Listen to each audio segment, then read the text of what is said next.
Hola gente querida, ¿cómo están? Vamos a hacer algo distinto en el Lector Estepario. Esta es una suerte de apéndice o de adenda, donde vamos a comentar una pequeña bibliografía sobre la Edad Media. Como pueden ver acá abajo voy a dejar varios enlaces referentes a la caballería medieval. Y por supuesto el fin de este video es proporcionarte a ti una pequeña guía de algunos libros, obviamente más pensado en el aficionado que en el experto, que en el estudioso de la historia, pero que sin embargo yo creo que por la calidad de la información de todas maneras igual te puede servir. Así que sin más, vamos allá.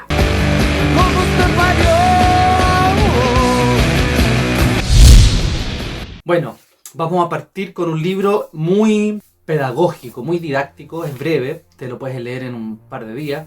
Se llama La Caballería Medieval, breve historia de los ejércitos, del divulgador Manuel J. Prieto. Él tiene una página que se llama curihistoria.com. La invito a que la visites. Él le gusta mucho hablar sobre curiosidades, sobre anécdotas, cosas que uno desconocía de la Edad Media. Este libro que estoy mencionando es bastante... es esquemático, es sencillo. Digamos que es una suerte de introducción al tema.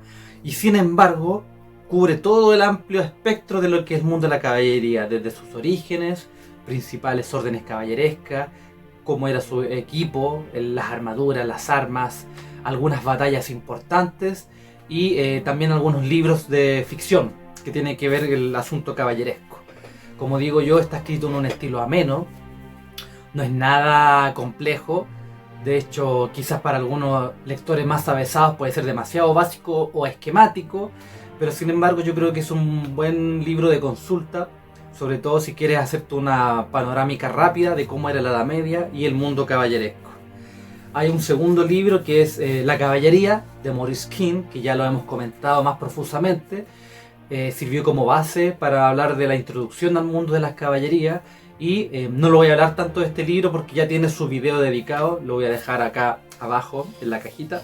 Otra forma de apoyar este canal es adquiriendo mis dos últimas novelas por Busca Libre, con despacho a todo Chile, y Magomundi, publicado en 2023, una novela que mixtura la ciencia ficción con la caballería, y El Detective del Absoluto, 2024, una novela que mixtura el misterio y el policial con la religión. Sin más, sigamos con el video. Así que vamos a pasar al siguiente, que ya es un poquito más avanzado, ya contiene unas notas al pie, más bibliografía. Me refiero a La Caballería y el Mundo Caballeresco, del historiador Joseph Frankenstein, que fue un medievalista alemán, fallecido hace unos años atrás. Lo interesante es que incluye un estudio sobre la caballería castellana de Jesús Rodríguez Velázquez, quien habla del inicio de Alfonso X o Alfonso el Sabio, que fue uno de los principales, podríamos decir, promotores de la caballería, del mundo caballeresco, no solamente en las letras, sino que del realmente existente. Este libro es bastante completo, hay varios capítulos donde, por ejemplo, se habla de la vida caballeresca y el mundo cortesano, cómo se relacionaba con la nobleza. La mayor parte del contingente caballeresco venía de la baja nobleza, no eran grandes señores, pero que sin embargo sirvió como una suerte de escalafón dentro de la misma aristocracia. Porque, como bien dijimos en un video anterior, una de las formas que tenían los señores de ganar tierra era a través de la guerra. Y por supuesto que las órdenes caballerescas se instrumentalizaron para las guerras, no solamente para defender territorios, sino que para ganar sitios. Aparece también, está la etimología de la palabra caballero, que vendría del francés chevalier, pero que ya se hunde en la tradición greco-latina. Ya existían órdenes, no órdenes de caballería medieval, como se conocen en la actualidad, pero sí el caballero era digamos que una suerte de profesión o de especialización dentro de los campos de batalla. Claro, también habla de... las entradas son de tipo antropológica y sociológica, porque él, más que fijarse como en fecha, en detalle, le gusta hablar de las ideas que subyacían detrás de lo que era la caballería. Aparecen las prácticas sociológicas, cómo eran los grupos, cómo se organizaban. Entonces me parece que es un buen panóptico para observar cómo era el comportamiento del caballero de la Edad Media. Así que muy muy recomendable. Otro libro, La Caballería de Honor, de Pierre Vial, que es un político francés que ha escrito libros de divulgación. Su libro está más orientado a hablar de lo honorífico, del mundo del mundo ideal del caballero que hacía un pacto, que entregaba su sangre, su cuerpo a una causa. Digamos que está más escrito en una línea quizás más de la metafísica de la caballería. También lo recomiendo. No tiene tanta potencia histórica, pero sí es bueno porque habla de la formación de las primeras órdenes y de cuáles eran sus ideales. Bueno, estos son algunos libros específicos sobre la caballería y muchos más, pero esos que yo mencioné me sirvieron para armar este ciclo de videos y creo yo que con esta mínima bibliografía te puedes adentrar y conocer mucho más del mundo caballeresco, que es apasionante. Ahora sobre el mundo medieval. Bueno, aquí hay varios libros. Al principal historiador que voy a mencionar es Jacques Le Goff, que él fue un medievalista francés y tenía la particularidad de que él no escribía para la academia, él escribía para todo el público. De hecho, muchos de sus libros son entrevistas. A él le gustaba mucho el diálogo, por ende su escritura era muy amena. Él siempre estaba pensando con un afán pedagógico, no era un historiador excesivamente sesudo o que se centrara netamente en la bibliografía histórica, sino que él le gustaba hacer, digamos, una suerte como de grandes visiones, una visión como sinóptica de lo que era la historia. ¿Y qué libro es el que yo más recomiendo? Es El hombre medieval. Y este es muy interesante porque Jacques Le Goff es el compilador, pero aparece en una pléyade de historiadores de varias naciones. Y bueno, aparecen varias figuras, no solamente el caballero. El guerrero y el caballero es la entrada que yo consulté, que es de Franco Cardini, que es un historiador italiano y medievalista, especializado en magia, en brujería, en cruzada. No lo he abordado, su obra específica, pero su entrada sobre los guerreros y los caballeros me sirvió bastante para situar bien cuál era la posición del caballero. Si finalmente el caballero, más allá del mito, más allá de lo romántico y de lo idealista, era un hombre de armas, era un profesional del combate. Otra obra que me aportó mucho interés y que la recomiendo es El Dios de la Edad Media, también de Jacques Le Goff. Aquí ya no oficia como compilador, es una obra netamente de él. Y habla de cuál es este Dios, pues cuál es este Dios de la Edad Media, qué características tenía. Habla del Espíritu Santo, habla de la Virgen María. Bueno, una de las cosas cruciales, una de las cosas más novedosas que se introducen con este Dios de origen judeo-cristiano, siempre se habla de la tradición del Antiguo Testamento y del Nuevo Testamento, era que te entregaba una promesa de vida eterna. Los dioses particulares, los dioses que adoraban los antiguos romanos, los antiguos griegos, eran deidades que se manifestaban con algún poder. El dios de la naturaleza, el dios de las aguas, el dios de la guerra, ¿cierto? El dios de las cosechas. Bueno, el dios judeo-cristiano, además de aglutinar a todas las potencialidades, te entregaba la novedad de que si tú llevabas una vida recta o te arrepentías de tus pecados, ibas a tener una segunda vida, una vida perfecta. Y esa es la gran introducción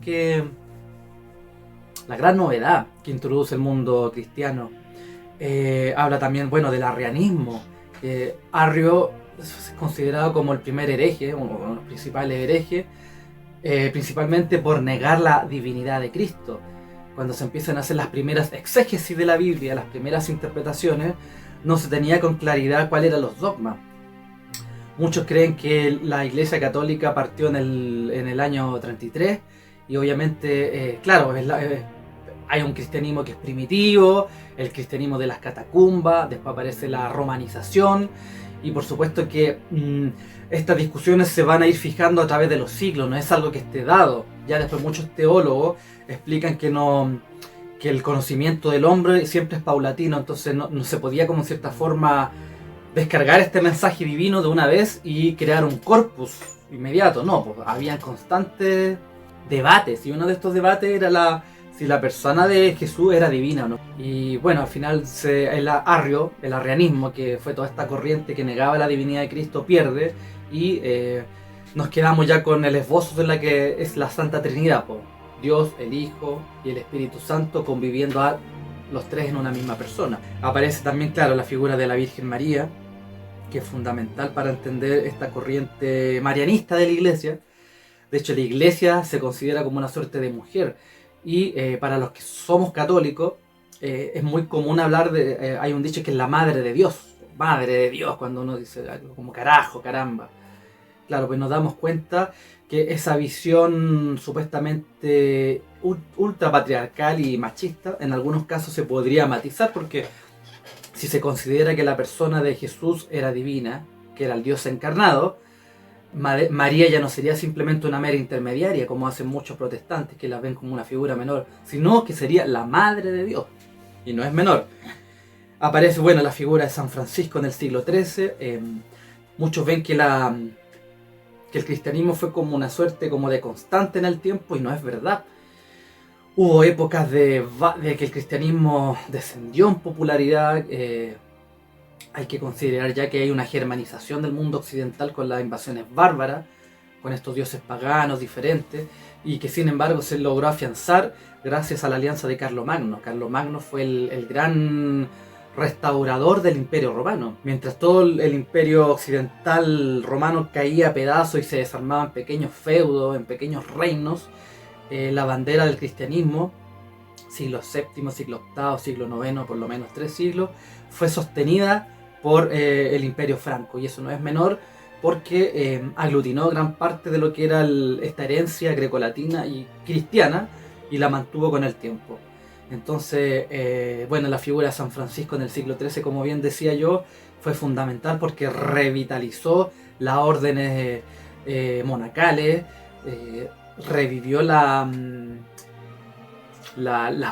vocaciones, y digamos que fue como una piedra puntual, una piedra angular, mejor dicho, de lo que fue el cristianismo medieval, porque digamos que aunó lo que era ya un corpus teológico muy potente. Santo Tomás, San Agustín ya habían creado las bases de lo que era el pensamiento filosófico cristiano, pero faltaba ese ejemplo de cristiandad absoluta, de imitación de Cristo, y podríamos decir que San Francisco fue uno de los santos medievales más importantes, porque llevó hasta las últimas consecuencias la doctrina católica.